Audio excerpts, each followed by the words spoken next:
এ পথেই আসবেন তারেক রহমান।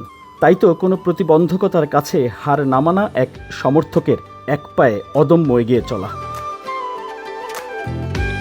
আর তারেক রহমানও দূর থেকে দেখেই আকস্মিক গাড়ির গতিও কমাতে বলেন। একটু স্লো মোশনে আরেকবার দেখুন তো। সামনের দিক থেকেই শুধু নন, দ্রুত দরজার গ্লাসের ফাঁকে উকি দিয়ে হাত নেড়ে শুভেচ্ছা জানান প্রধানমন্ত্রী তারেক রহমান। এমন দৃশ্য অভূতপূর্ব। Desk report, open media cell.